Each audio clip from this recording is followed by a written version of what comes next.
The following program is being brought to you on the Voice America Business Channel. For more information about our network and to check out additional show hosts and topics of interest, please visit voiceamericabusiness.com. The Voice America Talk Radio Network is the worldwide leader in live Internet talk radio. Visit voiceamerica.com. The views and ideas expressed on the following program are strictly those of the hosts or guests and do not necessarily reflect the views and ideas held by the Voice America Talk Radio Network, its staff, and management.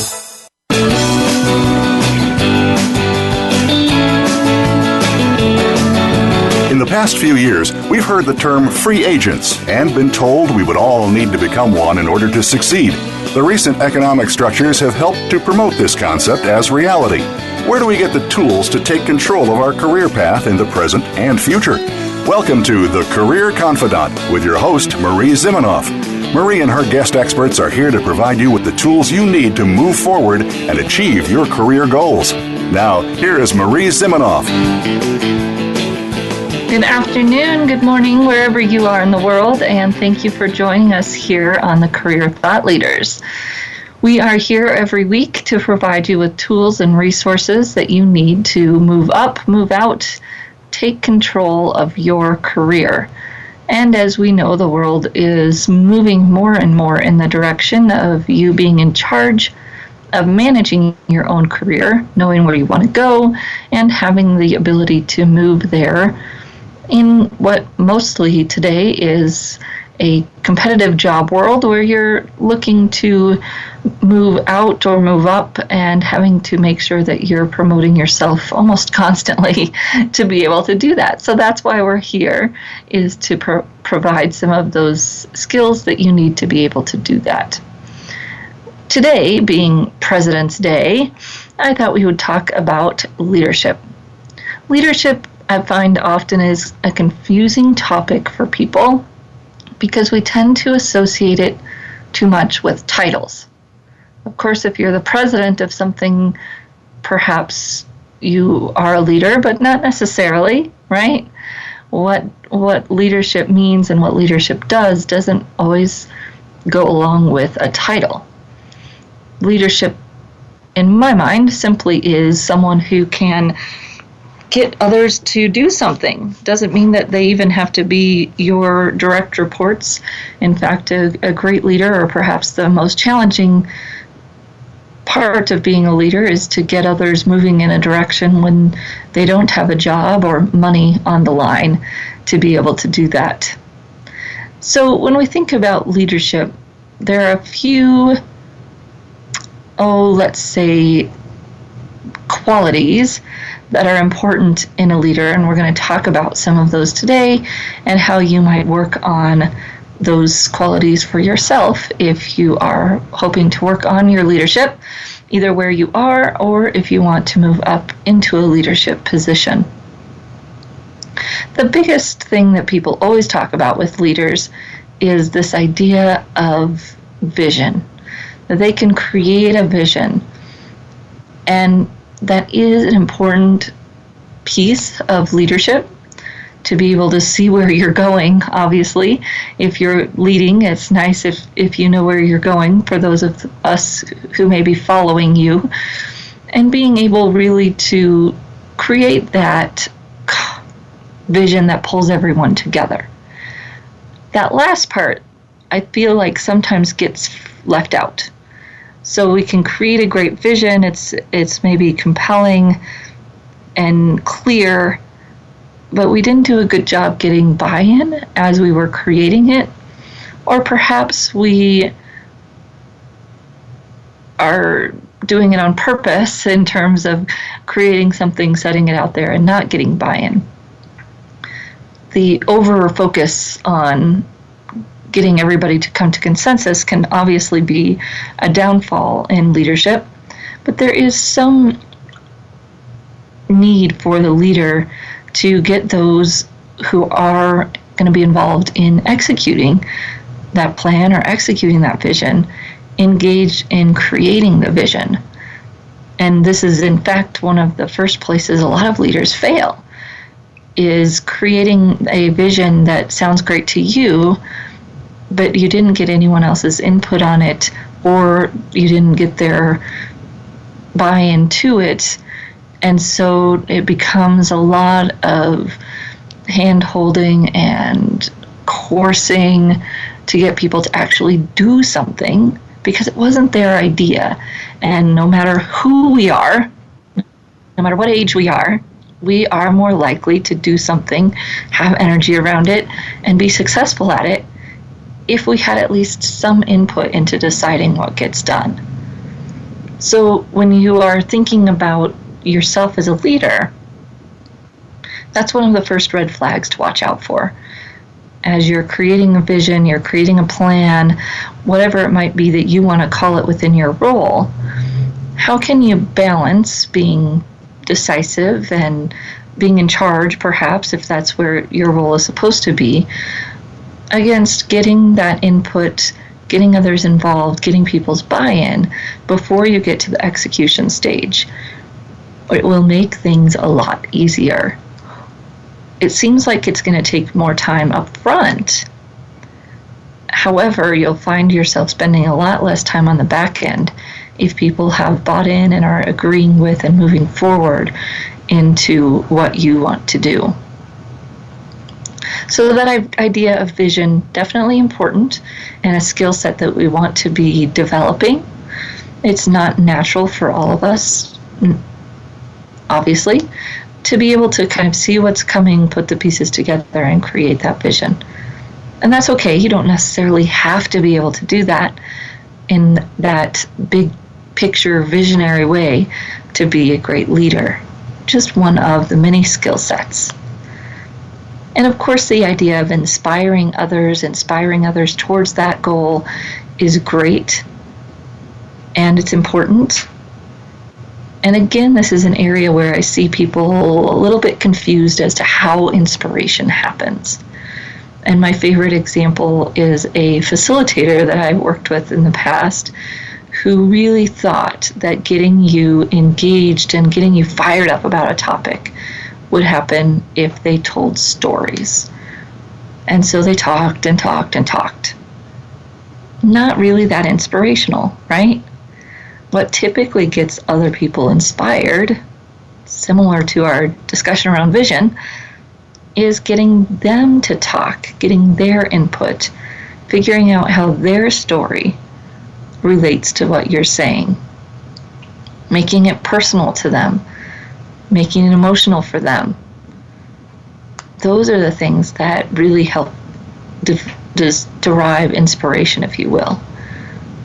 Now, that doesn't mean that, of course, there aren't motivational speakers who tell great stories that get you inspired, but most of the time it's because they've really thought through that story and how they tell it, so that they tell it in a way that really engages you, puts you in the shoes of their main character, versus just telling a story that's supposed to teach you a lesson in a very outside of yourself kind of way. So when we're thinking about being inspirational, remember that people typically get inspired when they're engaged, and when we think we're going to talk at someone for an hour and that's going to be inspirational, probably not, unless we've done a lot of training in how to do that kind of speaking. So being a visionary, being inspirational, definitely a part of leadership. However, not mandatory for those of you who are quieter leaders and thinking, oh my gosh, I'll never be able to be that kind of a leader. That's okay. We'll talk about some other aspects of leadership in which you may excel more than those who are great at inspiring others and giving those motivational talks. That's definitely just part of it. Since we seem to be on a theme of double-edged sword qualities here for leadership, let's go to the next one, innovation.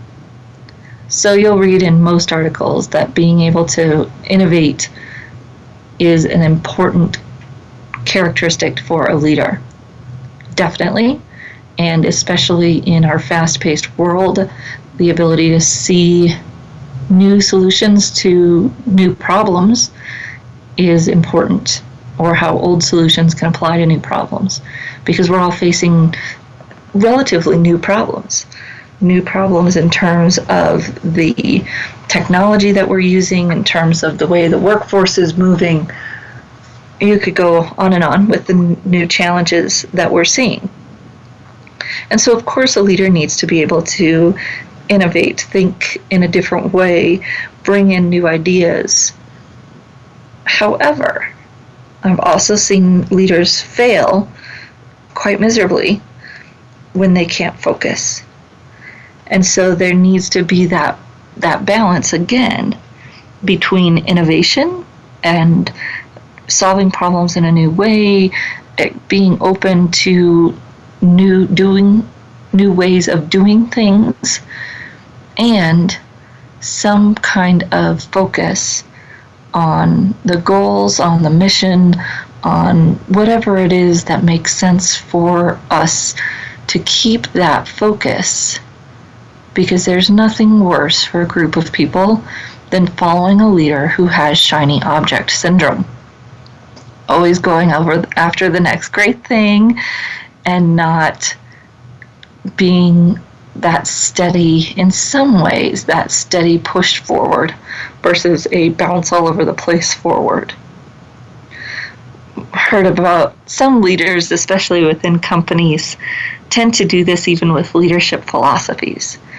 We're going to focus in on 5 dysfunctions of the team, and then next year it's this strengths, and next year it's this. And those are all great things to be bringing to our team. However, as a leader, understanding how to blend them together and help our team see that what they did last year actually fits into what we're doing this year. How do the two tie together? How do they build on each other?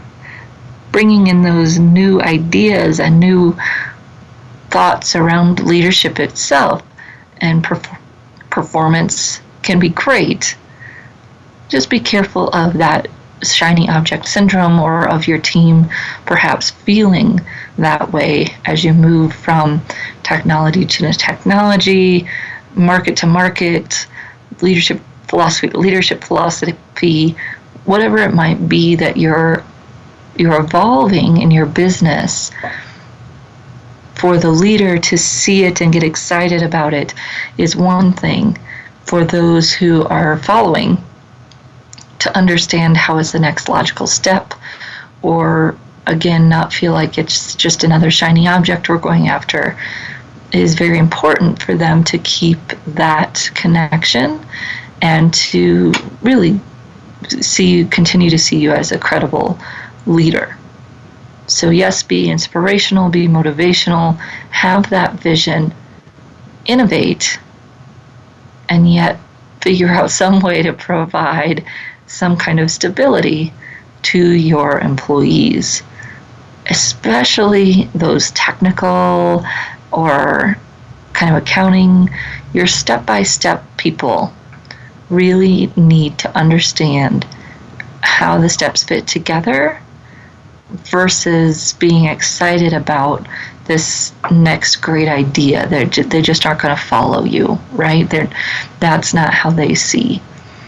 And so if you know about yourself, and the old saying is that you tend to see the forest before the trees, you tend to see the big picture first, partner with someone, and perhaps it may be your CFO, maybe your COO type, right? Your accounting person, your administrative assistant people, who typically tend to see the trees before the forest. Make sure that whenever you are rolling out a new program or doing something new, that person helps you craft the messaging and put the pieces together in a more comprehensive way than you might on your own. It'll be very well received by those who like that step-by-step if you do that, and the big picture people will read whatever you're doing quickly and get the big picture and be on board with you. So we are going to take a short break. We'll be right back and continue to talk on this President's Day about things that make you and can make you a great leader no matter where you are in your organization. We'll be right back in just a few minutes.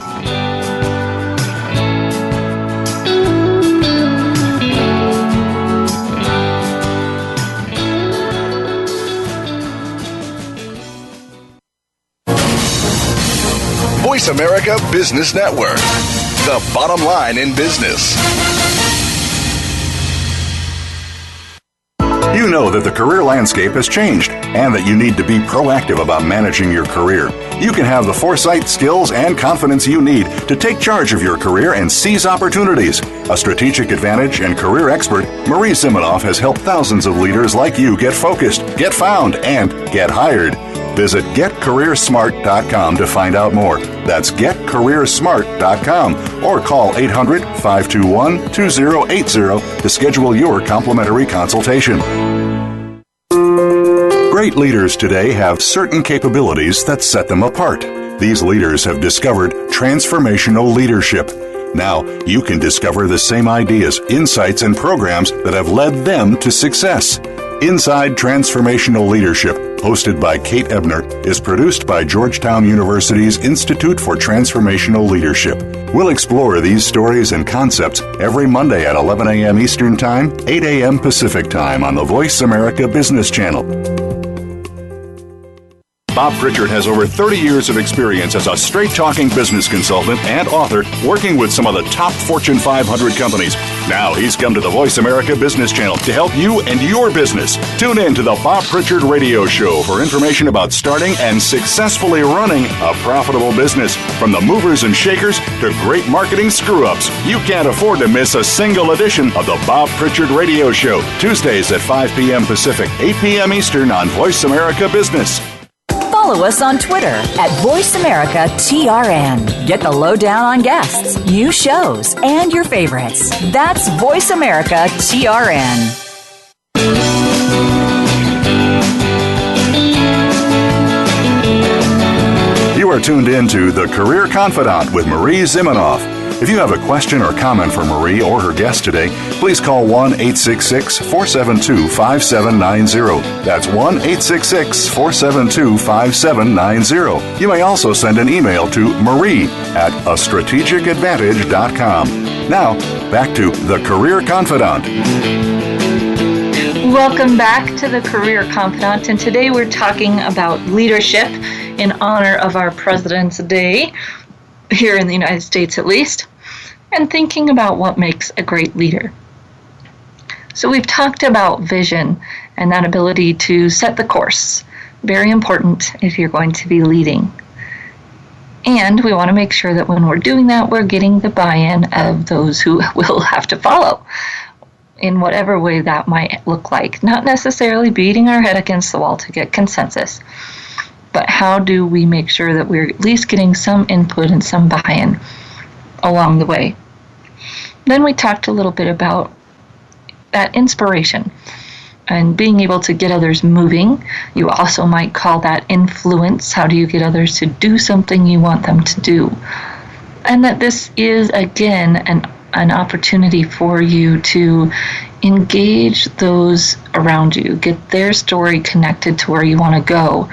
This is really important at work. People aren't inspired to do something if they can't see how their work is going to impact the end result. It's one of the things I hear over and over about millennials. Now, millennials want to see that their work is meaningful. They want to see how it's connected to the bigger picture. And I think that's true about every single person I talk to, no matter what age they are. People go and quit their job looking for meaning. And the truth is that it is in every job if our bosses especially can help us connect those dots. How do we make a difference for the company, and how does that make a difference for those around us? People will talk about, these corporations and the quote-unquote heartless corporation that's just out to make money. And most companies have made changes to make that not as apparent, but most of the time if you're doing something that makes money, it's because you sell something that somebody needs. And connecting those dots, perhaps unless you're doing things that are illegal or very bad for everyone, connecting those dots can be very helpful for our employees in terms of inspiring or influencing them to do something. And if we use those tactics, it's usually a very genuine desire to do whatever we're going to do, and that helps us get the ball rolling, get people moving in the right direction. Then we talked about innovation. Same thing here, to balance that openness to the new and able to bring the new into our companies, whether that's solutions, technology, different ways of doing things, and holding some kind of steady path for our followers to understand where we're going, how this new thing fits into the problem, and not to let them feel like we're just bouncing all over the place after that next shiny object. So those things are perhaps very big picture people, easier for those people. You're more outgoing, big picture people. And if you're a quieter leader, you might be saying, well, wait a minute, how can I do some of these things? Well, of course, you can still set a vision, and you can influence perhaps in a different way, and you may be more apt and easier for you to get people engaged because you're focused on the one-on-one. One of the other things that a great leader does that you can do no matter what your natural personality is to recognize others. People always kind of say, oh, they stepped on people to get where they are, or they climbed over people's backs to get to the top. And most leaders don't succeed that way. I think that is a myth built up in the movies and doesn't really work. Most people succeed really because they have great relationships and because people like them. And that means that you recognize others for the work that they do, for the contributions that they make. And that really takes focus. It takes that ability to know how that person would want to be recognized. Recognizing some people in front of a whole group is not going to demonstrate your relationship with them, right? It's going to maybe even undermine it because that's not how they like to be recognized. However, trying, even if it's in a way that doesn't necessarily meet that person's needs, is better than nothing. And finding ways to do that consistently for little things and to do it very specifically and personally. So saying thank you is easy. However, most people today just say thanks. I would kind of cut that out of your vocabulary, especially via email. Say thank you, right? That you in there is very important. Of course, using their name as appropriate.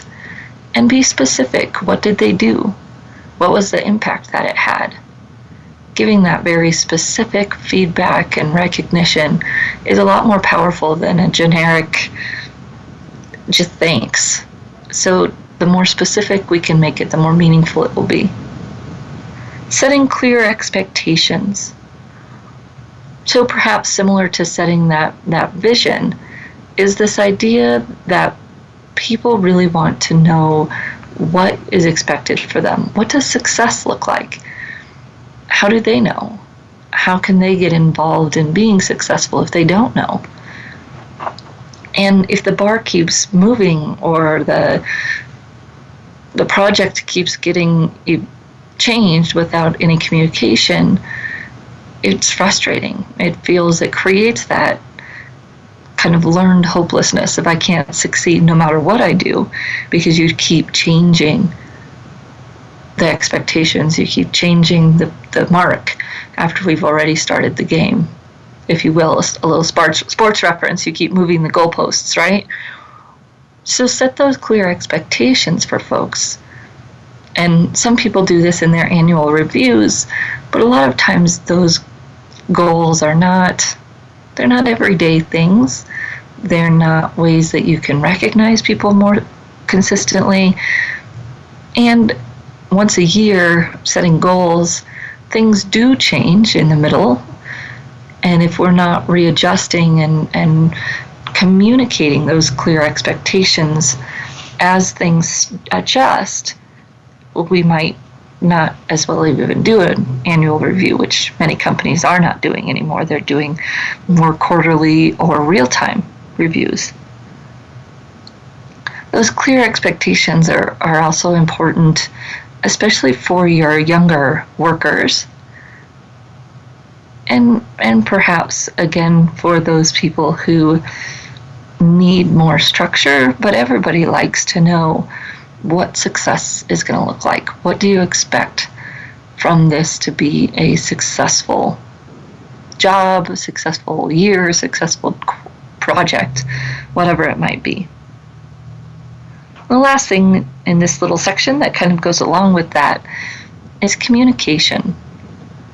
We're all so busy, and it gets very difficult to make sure that we are communicating in the way that we're supposed to as frequently as we can with those around us.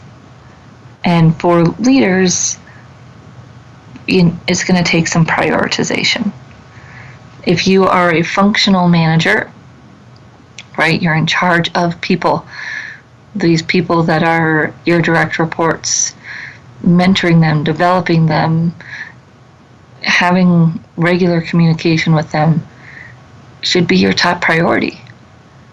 We can get sucked into managing the project or managing the process, and that may need to be done as well. But if you have direct reports, they need to be your top priority, or at least feel like they are, because you communicate in a way that makes them feel like that. If you work on a team, even if you're not the leader, that team is your top priority, communicating to them, helping them know that you're getting your part done.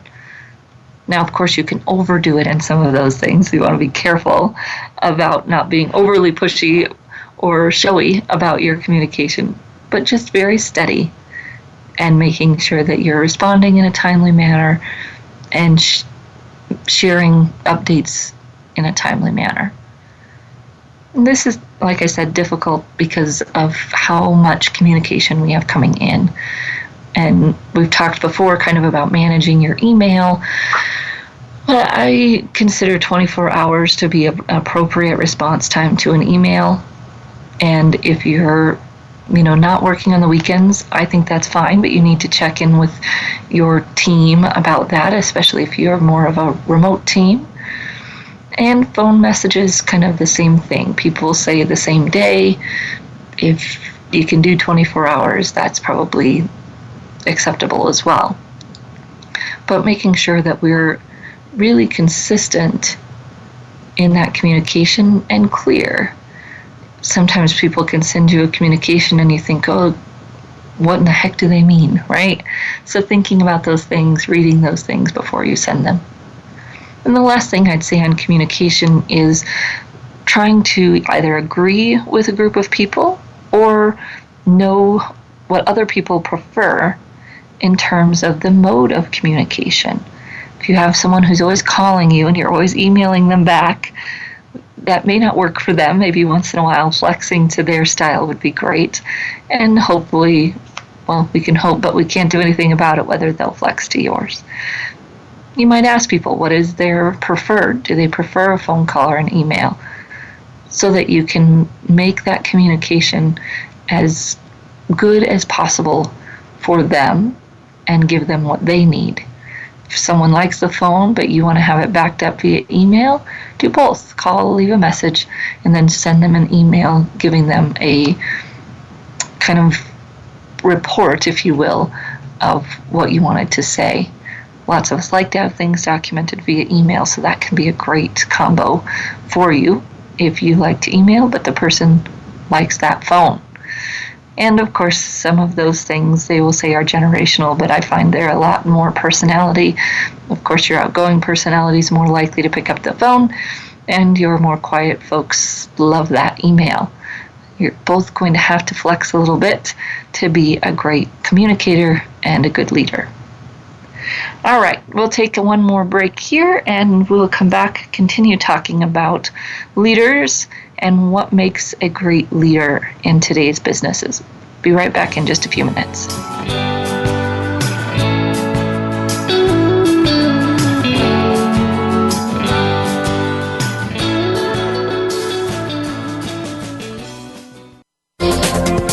The business community's first choice in Internet Talk Radio. Voice America Business Network.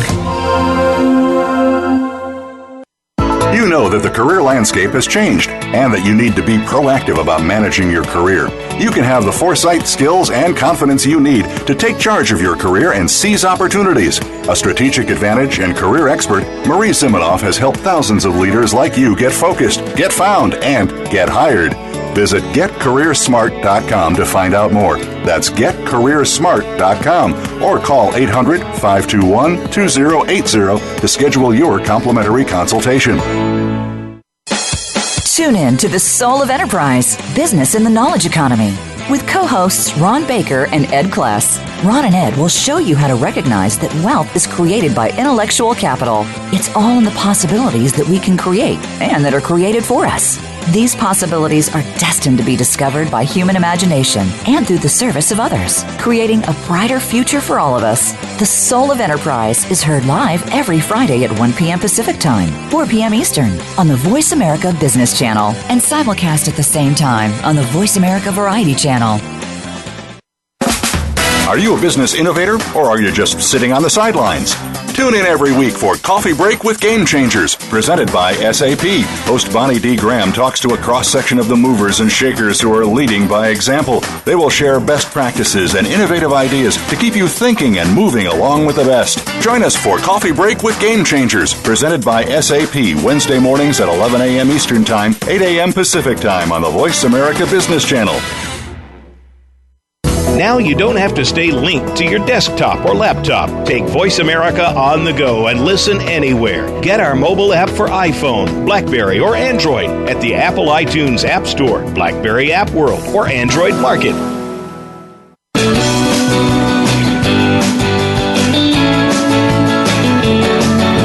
You are tuned in to The Career Confidant with Marie Zimenoff. If you have a question or comment for Marie or her guest today, please call 1-866-472-5790. That's 1-866-472-5790. You may also send an email to marie@astrategicadvantage.com. Now, back to The Career Confidant. Hello and welcome back to the Career Confidant and for recognition of President's Day today, we are talking about leadership and some of the qualities that make you a great leader, no matter who you are, where you are, or what your leadership experience might be. So, more outgoing leadership characteristics, creating that vision, inspiring towards it, and being innovative and finding new ways to do things. More maybe internal or person-to-person kind of things, recognizing others, really being able to be meaningful in how you congratulate, recognize the contributions of others, clear expectations, so setting those goals, setting that goalpost, if you will, in a clear spot for everyone that you work with.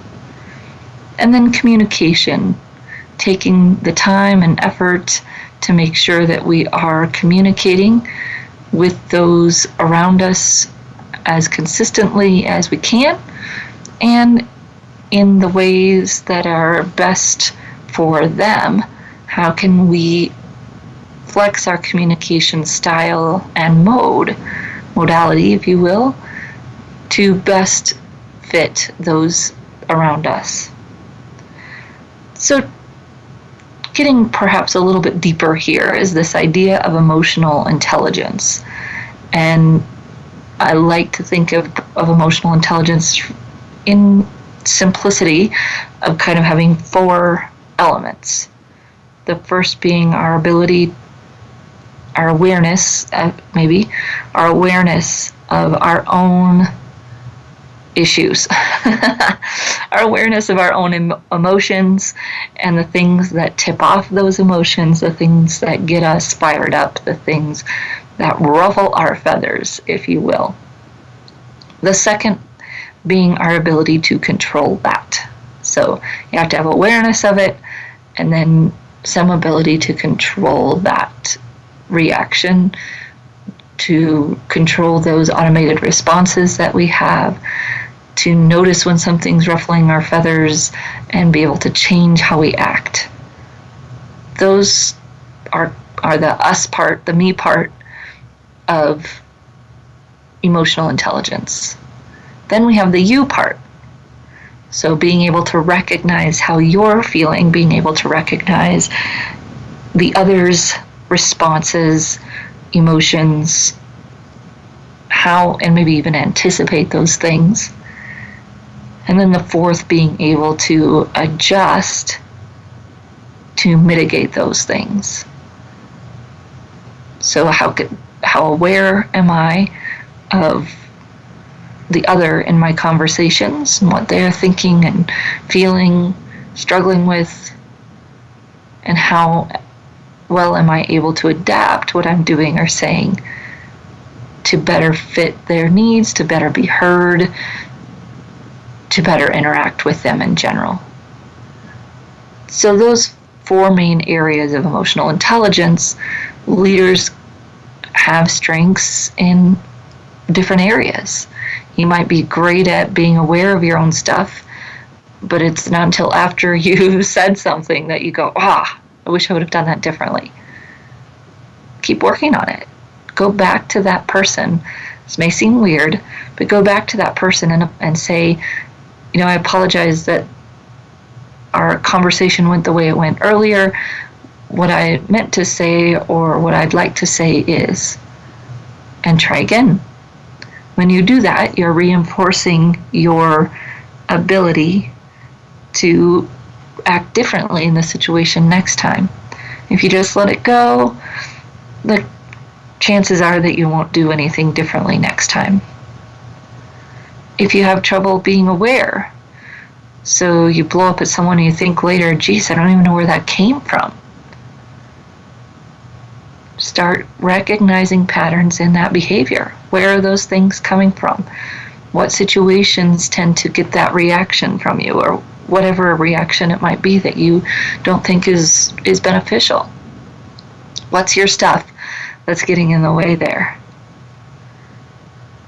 And this is an area where we all can grow some, even those of us who have degrees in recognizing such things. It's really focusing in on what is it that gets you ruffled. And shared an article a few weeks ago that was talking, well, actually it was before Christmas, because it was talking about how to have different interactions with those people who always get on your nerves.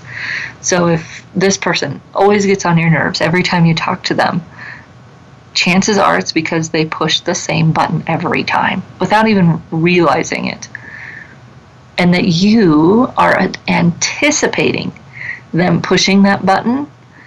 And so it's even that much more likely that they will, because you have that self-fulfilling prophecy already set up. So if you continue to get into the same type of argument with the same person every time, try going into that conversation as if they were someone else, was one of the pieces of advice that this article gave. Think of them as someone else when you walk in. Might also work to be aware that that's the button they push, and simply shut that button down. When it starts to come back up, recognize it, shut it down. Might have to do that many times during your conversation with that person. But walking in, realizing that that's what gets you frustrated with them, thinking about it in a different way, and or approaching it in a different way can be helpful.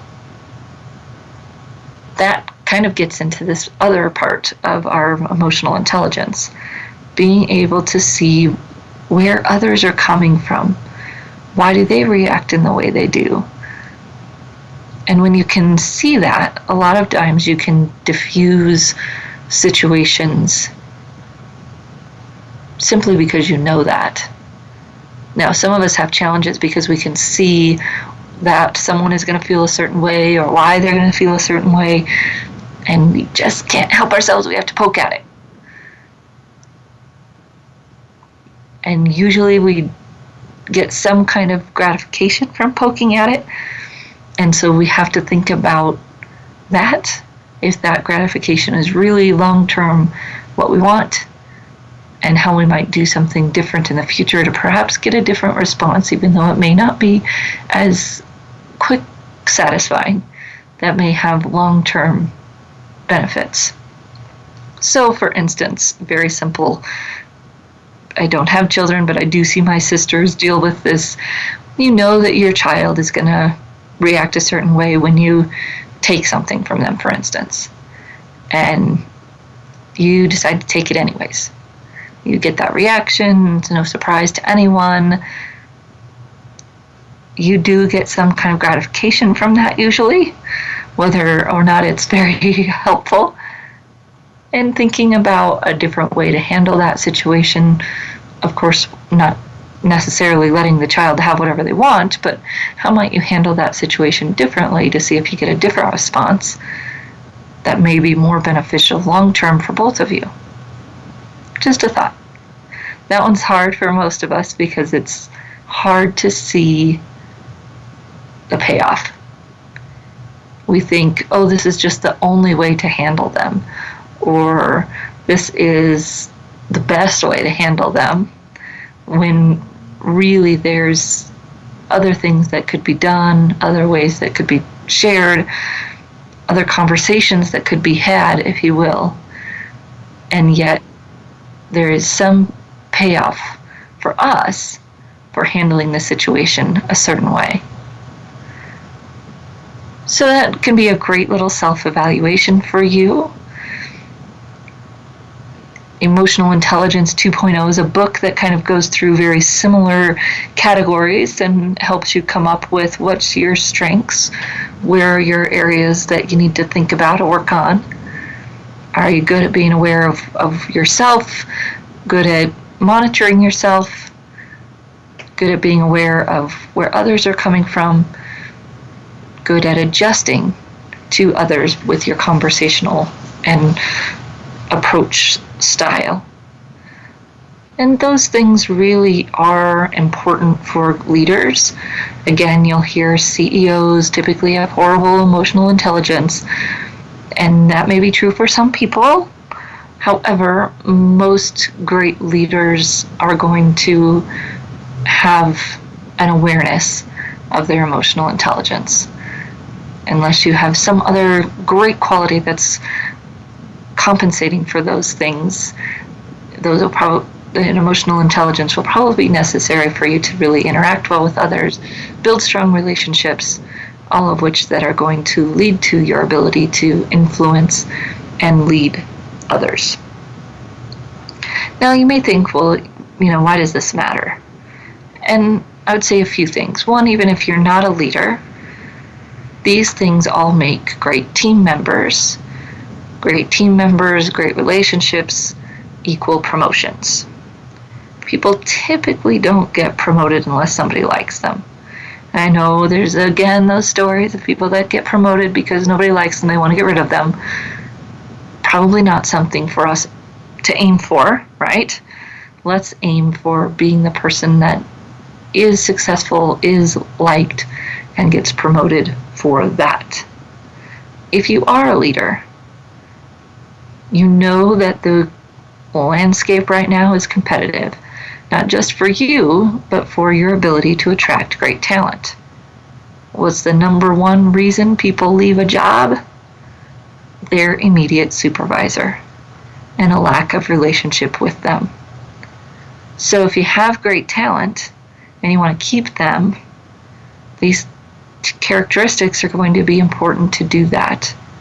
Otherwise, you might find them walking out the door and you suddenly having great holes on your team because of these qualities. They really do matter, really does make a difference. Probably today, more than ever before, because of the competitive landscape.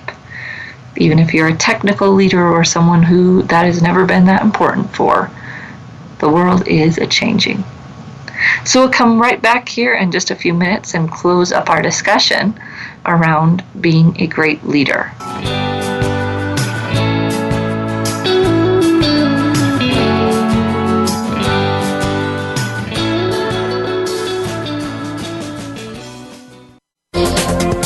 The business community's first choice in Internet Talk Radio, Voice America Business Network.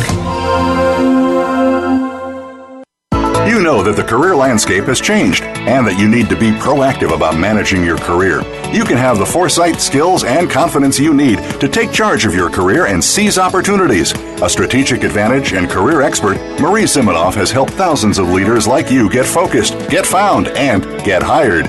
Visit getcareersmart.com to find out more. That's getcareersmart.com or call 800-521-2080 to schedule your complimentary consultation.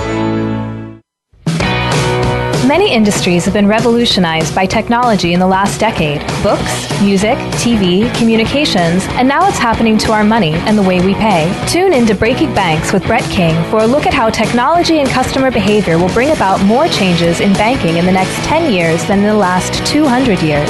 Listen every Thursday at 3 p.m. Eastern Time, noon Pacific on Voice America Business Channel or on AM 1160 The Voice. You'll never look at your bank account the same again. Where is the best place to put your money? Rick Saylor with co-host Eric Hamburg will take the mystery out of investing in order to keep your hard-earned wealth performing and protecting to its maximum potential. Listen for Straight Talk, Clear Decisions, live every Friday at 10 a.m. Eastern Time, 7 a.m. Pacific Time on the Voice America Business Channel. Rick Saylor, smooth financial sailing for the best part of your life. Become our friend on Facebook. Post your thoughts about our shows and network on our timeline. Visit facebook.com/Voice America.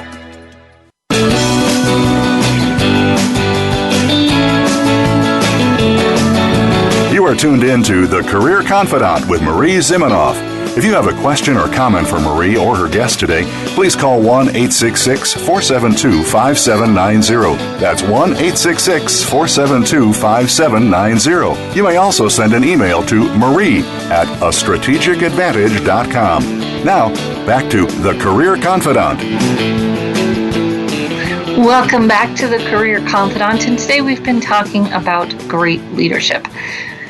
How do you get those around you to do things that you want them to do? How do you influence others? How do you make a difference? How do you make change?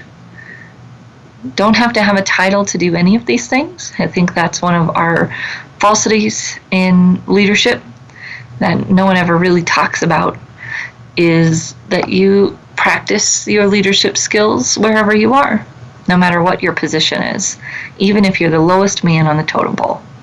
It's really about that ability to communicate and build relationships with others to have an influence. And of course, one of the most maybe troubling or hardest to achieve skills is being able to lead up, being able to get those above you to do things that you want them to do, to move in a direction you want them to move, to give you feedback in the way that you want it, whatever it might be that you're needing to make your job more successful. And even when we're unemployed, of course, these leadership skills come in. They come into our job search every day.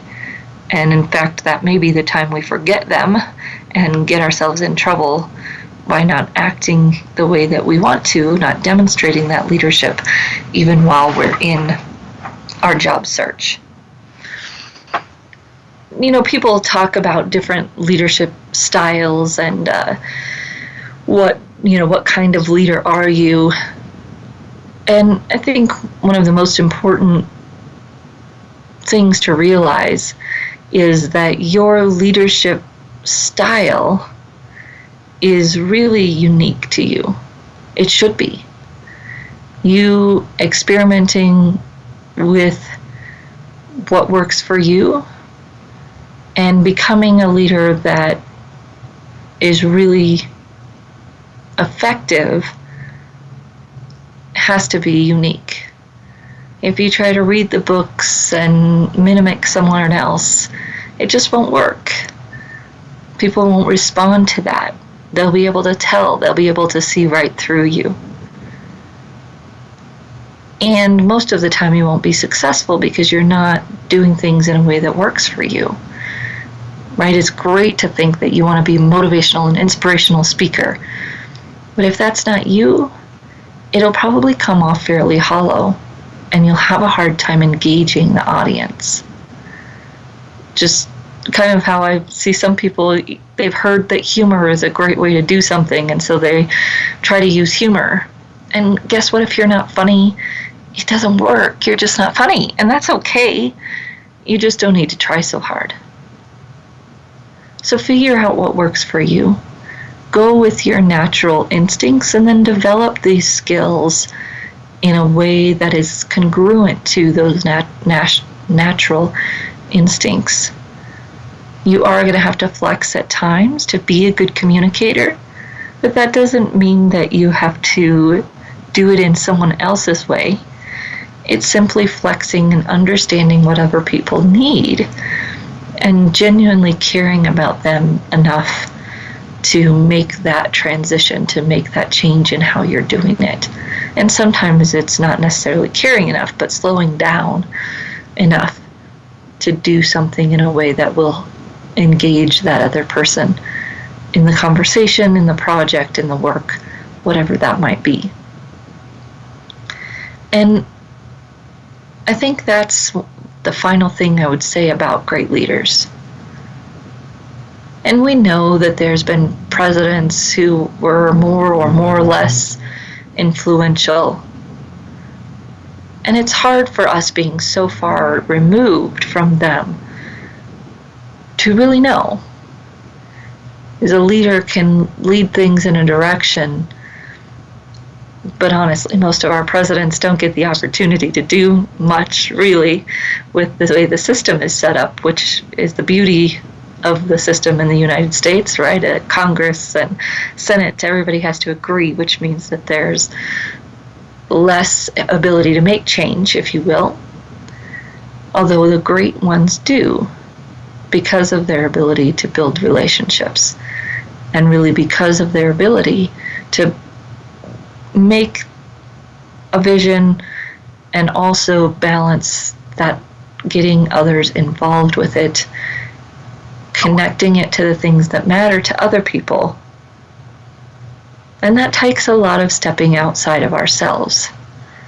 And great leaders, yes, may have that ego. Warren Buffett, whoever it is that you might put in your mind as a great leader. What we may see externally is that ego, but my guess is they wouldn't be successful if they didn't also have the ability to show compassion, to really connect with the people that they work with, and most of all, to connect the dots between the people that they work with and the vision or the tasks that need to get done. And those connections we can often fly by when we are wanting to be the leader, or when we're wanting to get something done. And we can steamroll, right? We steamroll over the whole idea of connecting and giving people ownership. And then sure, they might do what you say, they might be there, but they're not really bought in. And they aren't going to really do the things that are going to matter for you, for the business, for your job. And this is even true when you're in job search. Those people who are able to connect with others and really make real relationships, they're the ones whose networks go to bat for them. They're the ones who have that inside connection. When we're fake and false and don't take the time, that's when those things start to crumble. So I'd encourage you to think about how you can make more genuine relationships with those on your team, with those that you lead, with those around you, so that you can demonstrate and practice these leadership skills. And of course, look forward to your feedback. Marie, M-A-R-I-E, at astrategicadvantage.com.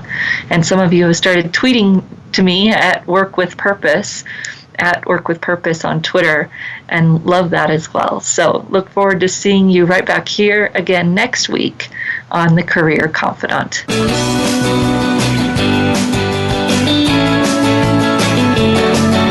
Thank you for listening to The Career Confidant. Marie Zimenoff will return again with another terrific guest next Monday at 6 p.m. Eastern Time, 3 p.m. Pacific on the Voice America Business Channel. Be sure to join us then.